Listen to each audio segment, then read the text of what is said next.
मेरा 20 साल का नौकर रामू हमेशा मेरे आगे पीछे घूमता रहता था। मैंने उसे छोटा समझा था, लेकिन एक दिन उसने मुझसे कहा, मालकिन, मुझे छोटा समझने की गलती मत कीजिए। उस रात जब मैंने उसे देखा तो मैं आश्चर्यचकित हो गई थी, क्योंकि उस रात रामू ने 30 साल के आदमी की तरह मेरा हेलो। दोस्तों, आज की इस अनोखी कहानी में आप सभी का स्वागत है। शरीर में बदलाव आने लगे थे। मुझे लगा था कि रामू छोटा है और उसे कुछ समझ नहीं आता होगा, लेकिन धीरे धीरे उसके असली रंग मुझे दिखने लगे। मैंने कभी सोचा भी नहीं था कि 20 साल का लड़का मेरी तरह की 40 साल की महिला को इतना सुख दे सकता है। रामू 20 साल का था। उसे मैं गांव से अपने घर काम के लिए लाई थी। मेरे घर में सिर्फ मैं और मेरा 1 साल का बेटा था। जब मैं काम पर जाती थी तो रामू मेरे बच्चे की देखभाल करता और वह मेरे घर में ही रहता था। मैं बिना शादी के मां बन गई थी। मेरे प्रेमी ने शादी का झांसा देकर मुझसे प्रेम का खेल खेला। जब मैं गर्भवती हो गई तो मैं उसके घर गई और वहां मैंने देखा कि उसकी शादी हो रही थी।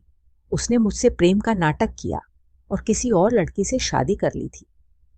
मेरे पेट में पल रहे बच्चे को मारने का मेरा मन नहीं हुआ, और जब मैंने गर्भपात कराने का सोचा तब तक समय निकल चुका था। मैं 5 महीने की गर्भवती हो चुकी थी। मेरे माता पिता ने मुझे और मेरे बच्चे को स्वीकारने से इनकार कर दिया। तब मैं अकेली रहने लगी। कई महीने पहले मैं अपने गांव गई थी, अपने दादा के 100वें जन्मदिन के लिए। मेरे दादा ने मुझे जन्मदिन का निमंत्रण भेजा था और इसलिए मैं गांव गई थी। मेरे बेटे को वहां सिर्फ मेरे दादा ने ही प्यार से गोद में लिया था। आरव उनके पास खेल रहा था। तभी ऑफिस से मेरा फोन आया और मैं कुछ देर के लिए फोन पर बात करने के लिए बाहर चली गई। जब मैं वापस आई तो मेरा आरव दादा के पास नहीं, बल्कि घर के एक नौकर के पास था। मैंने देखा कि आरव उस नौकर के पास अच्छे से खेल रहा था। मैंने अपने बच्चे को उस नौकर से लिया और वहां से जाने लगी। तभी उस नौकर ने मुझे रोका। वह कहने लगा, मालकिन, मुझे थोड़ी मदद चाहिए। मुझे पैसे की नहीं बल्कि काम की जरूरत है। उसने अपना परिचय दिया और कहा, मैं रामू हूं। मैं इस घर में गाय भैंस के घोष आली की सफाई का काम करता था, लेकिन अब बड़े साहब गाय भैंस बेचने की बात कर रहे हैं। अगर आपके पास कोई काम हो तो दीजिए। मुझे काम की बहुत जरूरत है। मेरे माता पिता भी मजदूरी करते हैं। मुझे काम की बहुत जरूरत है। तब मैंने कहा, मेरे बच्चे की देखभाल का काम है, लेकिन इसके लिए तुम्हें शहर चलना होगा। इस काम के लिए मैं तुम्हें 000 महीना दूंगी। रामू मेरे साथ शहर आने के लिए तैयार हो गया। आरब उसके साथ अच्छे से रहता था और यह देखकर मैंने रामू को अपने घर लाने का फैसला किया। रामू तब से मेरे घर में ही रहने लगा। उसने कहा कि हर 4 महीने बाद जब थोड़े पैसे जमा हो जाएंगे तब वह अपने गांव जाएगा। रामू दिन भर मेरे बच्चे की अच्छे से देखभाल करता और घर के कामों में भी मेरी मदद करता। रामू को घर आए 1 महीना हो चुका था और इस 1 महीने में उसने मेरा दिल जीत लिया था। उसकी देखभाल से मेरे बेटे की सेहत भी सुधर गई थी, जो आरव मुझे परेशान करता था। अब वह रामू के हाथों से अच्छे से खाना खाता था। मैंने रामू को एक अलग कमरा दिया था। एक दिन रात में आरव बहुत रोने लगा। किसी भी तरह से वह शांत नहीं हो रहा था। बच्चे के रोने की आवाज सुनकर रामू मेरे कमरे में आया और उसने आरव को मुझसे ले लिया। रामू के पास जाते ही आरव शांत हो गया था। रात बहुत हो चुकी थी। आरव रामू को छोड़ नहीं रहा था, तो मैंने रामू को अपने कमरे में ही सोने के लिए कह दिया। सुबह जब मैं उठी तो आरव रामू से लिपट कर सो रहा था। उस रात के बाद से रामू आरव के लिए मेरे कमरे में सोने लगा। रामू के आने के बाद सब कुछ अच्छे से चल रहा था। रामू के काम से खुश होकर छुट्टी के दिन मैं उसे मॉल लेकर गई। वहां मैंने उसके लिए अच्छे कपड़े खरीदे और सैलून में जाकर उसकी नई हेयर स्टाइल बनवाई। रामू देखने में अच्छा था, लेकिन वह एकदम साधारण तरीके से रहता था। उस दिन मैंने उसका पूरा लुक ही बदल दिया था। उसे नए अंदाज में देखकर मैं भी उस पर विश्वास नहीं कर पा रही थी। कल तक जो एक साधारण सा नौकर था, वह इतना हैंडसम और स्मार्ट दिख सकता है, इसकी मैंने कल्पना भी नहीं की थी। मॉल से हम घर आए तो आरा आते ही सो गया था। मैंने उसे कमरे में बिस्तर पर सुला दिया और पानी पीने के लिए बाहर जाने लगी। तभी रामू मेरे लिए पानी लेकर आया। पानी पीकर मैंने गिलास रखा और रामू मुझे तब से ही एक तक देख रहा था। जैसे ही मैंने गिलास रखा, उसने मुझे गले लगा लिया। कई सालों बाद किसी पुरुष ने मुझे गले लगाया था। मैंने उसे खुद से दूर किया। तब रामू ने कहा, मालकिन, आपकी वजह से आज पहली बार मैंने खुद से प्यार कर सीखा है। जिंदगी बहुत खूबसूरत है, बस इसे जीना आना चाहिए। आज आपने मेरा कायाकल्प करवाकर मुझ पर बहुत बड़ा उपकार किया है। मैं सच में बहुत अच्छा दिख रहा हूं। रामू के चेहरे पर खुशी देखकर मैं भी खुश थी। अगले दिन से वह बहुत स्वच्छ और सलीके से रहने लगा था। वह 20 साल का था, लेकिन गांव का लड़का होने के कारण उसकी कदकाठी अच्छी थी। वह घर में भी रोजाना कसरत करता था। उसकी लंबाई भी ठीक ठाक थी। मैंने उससे उसकी पढ़ाई के बारे में पूछा था, लेकिन उसने कहा कि अब उसका पढ़ाई से मन उठ गया है। हर सुबह ऑफिस जाने से पहले मैं अपने बच्चे को दुलार कर ऑफिस के लिए निकलती थी। आज जब मैं ऑफिस के लिए निकलने से पहले आरव को चूमने गई, तब वह रामू की गोद में था। अचानक आरव ने अपनी गर्दन घुमाई और मेरे होंठ रामू के गाल पर जा लगे। मुझे बहुत शर्मिंदगी महसूस हुई।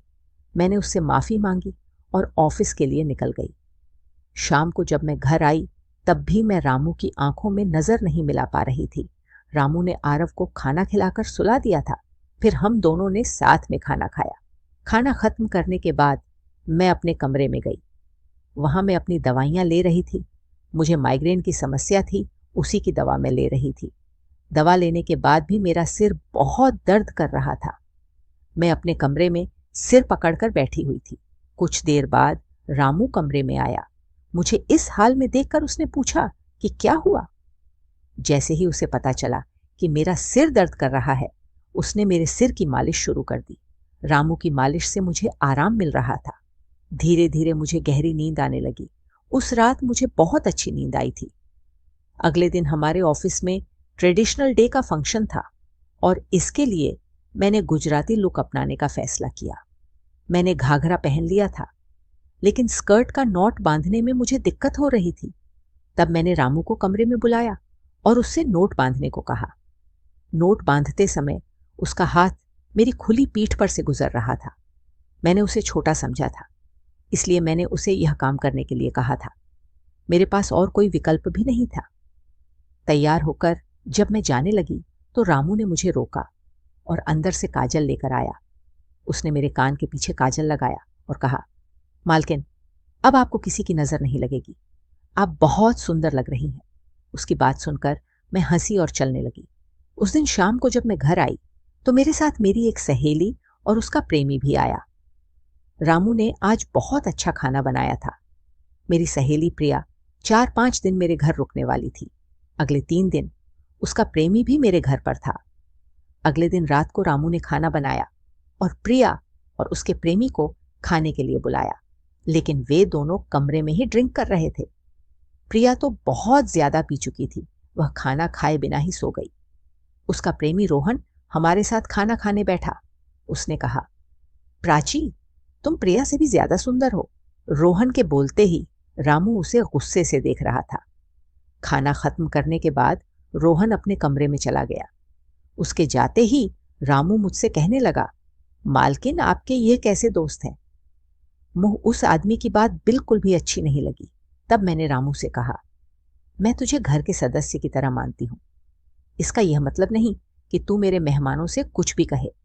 तेरा काम है आए हुए मेहमानों की सेवा करना, इसलिए तू सिर्फ वही कर। बाकी मुझे कुछ सिखाने की जरूरत नहीं। रामू को डांट कर मैं अपने कमरे में चली गई। मैंने उसे डांट दिया था, फिर भी वह मेरे लिए पानी लेकर आया। तब मैंने अपनी दवा ली और पानी पीकर सो गई। आज रामू मेरे कमरे में सोने नहीं आया था, ऐसा मुझे लगा।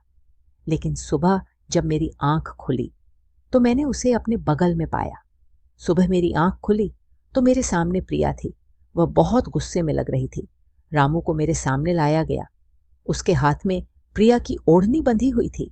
प्रिया ने कहा, तुम्हारे इस देहाती नौकर ने मेरे प्रेमी का हाथ तोड़ दिया है।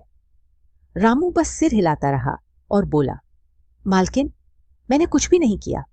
रात को रोहन साहब नशे में थे, तभी उनका संतुलन बिगड़ गया होगा और वे गिर गए होंगे। रामू भला रोहन साहब पर हाथ क्यों उठाएगा? प्रिया अब भी नशे में लग रही थी। ऐसा मुझे लगा रामू ने मेरे लिए उन दोनों से माफी मांगी।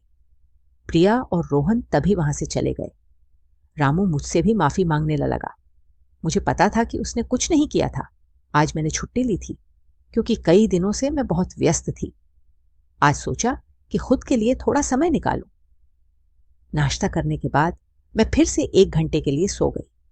आरव भी मेरे साथ सो गया था। उठने के बाद मुझे 1 कप चाय की जरूरत महसूस हुई। मैं रामू को चाय बनाने के लिए पुकार रही थी, लेकिन उसकी तरफ से कोई जवाब नहीं आ रहा था। उसे ढूंढते ढूंढते मैं उसके कमरे में गई। वहां जाकर देखा कि रामू अभी अभी नहाकर बाथरूम से बाहर आया था। उसने शर्ट नहीं पहनी थी। मैंने पहली बार उसे इस तरह देखा। रामू का शरीर बेहद मजबूत था। उसका शरीर किसी योद्धा की तरह दिख रहा था। मैं उसे टकटकी लगाकर देख रही थी। मुझे उस वक्त कोई होश नहीं था। कई सालों बाद मैं किसी जवान पुरुष को इस तरह बिना कपड़ों के देख रही थी। मैं उसे टकटकी लगाए देख रही थी। तभी रामू ने मुझे आवाज दी। वह मेरे सामने शर्ट पहनकर खड़ा था। फिर भी मैं अपनी सुध बुद्ध खोए उसे देख रही थी। उसने मेरी आंखों के सामने छुटकी बजाई। तब मैं होश में आई और उससे कहा कि मेरे लिए चाय बना दे। आज घर में ही थोड़ा खुद का स्किन केयर करने का सोचा, इसलिए दोपहर के समय में अपने कमरे में अपना पार्लर चलाने लगी। उस समय मैंने शॉर्ट्स और गाउन पहन रखा था और मैं अपने पैरों का वैक्सिंग कर रही थी। वैक्सिंग करते समय गलती से मैंने थोड़ा ज्यादा गर्म वैक्स अपने पैर पर लगा लिया, जिससे जलन हुई और मेरे मुंह से तेज आवाज निकल गई। मेरी आवाज सुनकर रामू दौड़ता हुआ मेरे कमरे में आया। उसने मेरे जले हुए पैर को देखा। उसने मेरे पैर से गर्म वैक्स हटाया और वहां क्रीम लगा दी। उसके हाथ बार बार मेरे पैर पर अनजाने में फिर रहे थे और उस वक्त मेरे मन में जो भावनाएं उत्पन्न हो रही थीं, उन्हें व्यक्त करना मेरे लिए मुश्किल हो रहा था। रामू की नजर मुझ पर पड़ते ही मैं दर्द से करा उठी। मुझे इस हालत में देखकर उसने कहा, भाई साहब, अब आप बस आराम से लेट जाइए। आपको जो भी करना है मुझे बताइए, मैं आपकी मदद कर दूंगा। मैंने उसे मेरे दूसरे पैर का वैक्सिंग करने को कहा। रामू ने जैसा मैंने बताया वैसा ही किया। उसने मेरे चेहरे की मसाज भी कर दी। उसके स्पर्श से मुझे बहुत आराम मिला। आज का छुट्टी का दिन मेरे लिए आरामदायक बीता। रामू में हर गुण भरा हुआ था। वह किसी भी काम में पीछे नहीं था। आज रात मैंने उसे मेरे कमरे में सोने के लिए मना कर दिया। दिन भर मैं घर में नहीं होती। कम से कम रात को तो मुझे मेरे बच्चे के साथ अकेले समय बिताना चाहिए। हर बार रामू का आना मुझे पसंद नहीं था, इसलिए मैंने उसे कमरे में सोने के लिए मना कर दिया। इस तरह दिन बीतने लगे। कुछ दिनों तक रामू के बिना आर रात को सो नहीं पाता था, लेकिन धीरे धीरे उसने रोना बंद कर दिया। मुझे अपने अंदर कुछ बदलाव महसूस होने लगे थे। सुबह उठते ही मेरा शरीर बहुत दुखने लगता था। अचानक यह सब क्यों हो रहा है, समझ नहीं आ रहा था। कुछ दिनों में मेरी शारीरिक पीड़ा इतनी बढ़ गई कि मुझे बिस्तर से उठने की भी इच्छा नहीं होती थी। तब मैंने ऑफिस से 1 हफ्ते की छुट्टी ले ली। कुछ दिनों आराम किया, शायद थोड़ा ठीक हो जाऊं। अब पूरा वक्त आरव रामू के साथ रहता था। जब उसे भूख लगती तो वह बीच बीच में मेरे पास आ जाता। आज मैं अपनी कमर पकड़कर बैठी थी। रात को रामू पानी लेकर मेरे कमरे में आया। मेरी कमर पर हाथ देखकर उसने समझ लिया कि मुझे बहुत तकलीफ हो रही है। रामू ने कहा, भाई साहब, अगर आपको कोई आपत्ति ना हो तो मैं आपकी कमर की मालिश कर देता हूं। मेरी कमर इतनी दुख रही थी कि मैंने उसकी मालिश के लिए हां कर दी, लेकिन उससे पहले मैंने अपने कमरे की लाइट बंद कर दी। छोटे 0 बल्ब की रोशनी में मेरी कमर उसे नहीं दिखेगी, इसलिए मैंने कमरे की बड़ी लाइट बंद करके 0 बल्ब जला दिया। वह जब मालिश कर रहा था मुझे बहुत आराम मिल रहा था। मालिश करने से मेरी पीड़ा जैसे झट से गायब हो गई थी। मालिश करते समय रामू ने मुझसे पूछा, भाई साहब, आपको आरव के पिता की कभी याद नहीं आती? आप इतनी सुंदर और जवान होकर भी अभी तक अकेली क्यों हैं? उसके सवाल का मेरे पास कोई सही उत्तर नहीं था। मैंने उससे कहा कि शायद तुम्हारे सवाल का उत्तर मेरे पास नहीं है। उस सवाल पर वहीं विराम लग गया। रामू की मालिश से मुझे अच्छी नींद आ गई थी। अगले 2 दिन बाद वह तारीख थी जब मैंने अपने प्रेमी से मुलाकात की थी। आखिर वह दिन आ ही गया। उस दिन मैंने दिन भर अपने मन को किसी ना किसी काम में व्यस्त रखने की कोशिश की, लेकिन रात के अंधेरे में मुझे अपने प्रेमी की बहुत याद आ रही थी। आज वह मेरे साथ नहीं था, लेकिन वह मेरे बच्चे का पिता था। आरव को देखकर मुझे रोज उसकी याद आती थी और आज मैं अपनी भावनाओं को छुपा नहीं पाई। मैं अपने कमरे में जोर जोर से रोने लगी। आरव पास में सो रहा था, इसका भी मुझे ध्यान नहीं रहा। मैंने आज अपनी दवाइयां भी नहीं ली थी। रामू पानी लेकर मेरे कमरे में आया। मुझे रोते हुए देखकर उसने ने मुझे पानी पिलाया। जब मैं शांत हुई तो उसने मुझे दवाइयां दी। मेरे रोने की आवाज से आरव हल्का हिलने लगा। वह जाग ना जाए, इसलिए रामू मुझे अपने कमरे में ले गया। वहां जाकर मैंने उसे कसकर गले लगा लिया। ऐसा लग रहा था कि मैंने अपना होश खो दिया था। मेरा रोने का कारण सुनकर रामू भी शांत हो गया था। वह लगातार मेरे आंसू पोंछ रहा था। रोते रोते मैंने उसका कंधा पकड़ लिया। धीरे धीरे मैंने उसे और करीब खींच लिया। मैंने उससे कहा, रामू, आज की रात मैं तुम्हारे साथ बिताना चाहती हूं। तब रामू ने कहा, भाई साहब, मैं अभी छोटा हूं, मुझे कुछ भी नहीं आएगा। उसकी बात सुनकर मैंने उसे और पास खींच लिया। उस रात मैं उसके कमरे में थी, लेकिन सुबह जब मैं उठी तो वह मेरे पास नहीं था। उसकी शर्ट वहीं पड़ी हुई थी।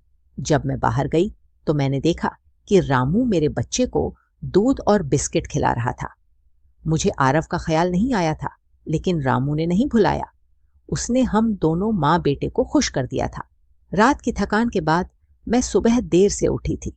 दिन भर रामू ने मुझसे नजरें नहीं मिलाई। आज प्रिया मुझसे मिलने घर आई थी। वह रामू की तरफ देख भी नहीं रही थी। रामू ने उसे पानी दिया और कमरे से बाहर चला गया। थोड़ी देर बातें करने के बाद प्रिया जाने लगी। जाते समय उसने मुझसे कहा, जितनी जल्दी हो सके अपने नौकर को यहां से निकाल दो। वह दिखने में जितना मासूम लगता है उतना है नहीं। उसकी बात का मैंने खास ध्यान नहीं दिया। रोज की तरह रात को खाना खाने के बाद रामू ने मुझे पानी का गिलास मेरे कमरे में लाकर दिया और उसने आरव को भी सुला दिया था। आरव आज बाहर हॉल में झूले में सो रहा था। रामू उसकी देखभाल कर रहा था। मैंने अपने कमरे की लाइट बंद कर दी और सो गई। कुछ समय बाद मुझे आरव की आवाज सुनाई दी। उसकी आवाज से मेरी नींद खुली। मैं उठने वाली थी कि तभी उसकी रोने की आवाज बंद हो गई। कुछ समय बाद मुझे अपने कमरे का दरवाजा खुलने की आवाज सुनाई दी। मैं चुपचाप सब देख रही थी। रामू मेरे कमरे में आया था। उसने मेरे पास आकर यह देखने की कोशिश की कि मैं सो रही हूं या नहीं, और फिर उसने मेरा मोबाइल उठाया। उसकी वह खोजबीन देखकर मैंने जल्दी से कमरे की लाइट ऑन कर दी। मुझे जागता हुआ देखकर वह चौंक गया। मैंने उसके हाथ से अपना मोबाइल छीन लिया। मैंने उससे कहा, रामू, ये सब क्या चल रहा है? तुम इस वक्त यहां क्या कर रहे हो? वह कुछ नहीं कहकर वहां से जाने लगा, लेकिन मैंने उसे इतनी आसानी से छोड़ने का इरादा नहीं किया था। मैंने उसे उसका वीडियो दिखाया जिसमें वह प्रिया के बॉयफ्रेंड पर हाथ उठा रहा था। उस दिन रोहन के मोबाइल का कैमरा गलती से चालू रह गया था और उसमें उनकी हाथापाई रिकॉर्ड हो गई थी। सुबह जब प्रिया मुझसे मिलने आई थी तब उसने मुझे वह वीडियो दिखाया था और तब से मैं रामू पर नजर रख रही थी। रामू, तुमने झूठ क्यों बोला? तुमने रोहन पर हाथ क्यों उठाया? तब उसने कहा, जो भी आप पर बुरी नजर डालेगा उसके साथ मैं यही करूंगा। मालकिन, उस रात जब रोहन नशे में था वह आपके कमरे में आया था। वह आपके साथ कुछ गलत करने की कोशिश कर रहा था और इसलिए मैंने उस पर हाथ उठाया।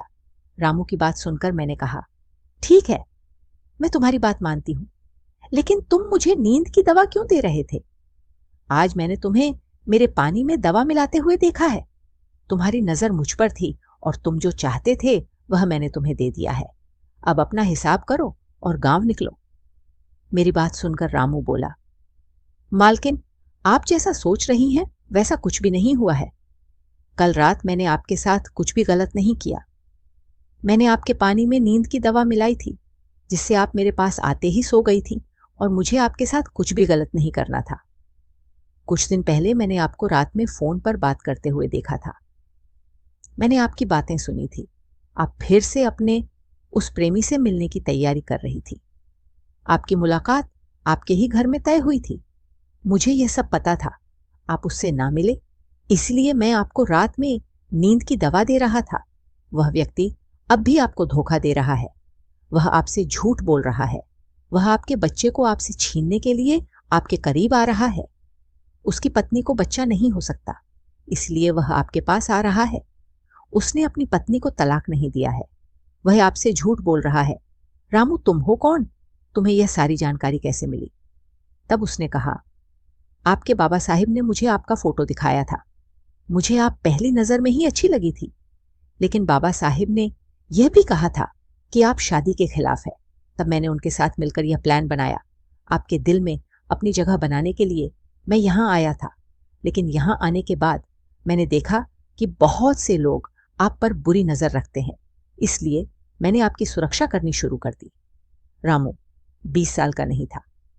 मेरा पहला शक सही निकला। वह 30 साल का था और एक अच्छी नौकरी पर था। उसने मेरे प्यार के लिए इतनी मेहनत की थी। रामू ने मेरे प्रेमी के बारे में जो भी कहा था वह सब सच था। रामू ने मेरे प्रेमी की सारी जानकारी सही निकाली थी। रामू जैसा ईमानदार पति और मेरे बच्चे का पिता मिलना मेरे लिए बहुत बड़ी बात थी। मैं अपने प्रेमी के धोखे के जाल में फंसने से बच गई थी। आज मैं विक्रांत उर्फ रामू के साथ बहुत खुश हूं। वह मुझसे और मेरे बच्चे से बहुत प्यार करता है। मेरे बाबा साहिब की वजह से आज मेरा परिवार शुरू हुआ। मुझे रामू जैसा पति मिला। यह मेरा सौभाग्य था। दोस्तों, जो आपसे सच्चा प्यार करता है वह किसी भी कठिनाई में आपका साथ नहीं छोड़ता। रिश्ते निभाने वाले को किसी वजह की जरूरत नहीं होती, और रिश्ते तोड़ने वालों के लिए एक बहाना भी काफी होता है। तो दोस्तों, ये थी हमारी आज की छोटी सी कहानी। आपको यह कहानी कैसी लगी? कमेंट करके जरूर बताएं। अगर आप ऐसी ही और भी इंटरेस्टिंग कहानियां सुनना चाहते हो तो चैनल को सब्सक्राइब जरूर कर लें और बेल नोटिफिकेशन ऑन कर लें, ताकि आपको मेरी आने वाली हर वीडियो समय सिर मिल सके। कल मिलेंगे एक और वीडियो के साथ। धन्यवाद।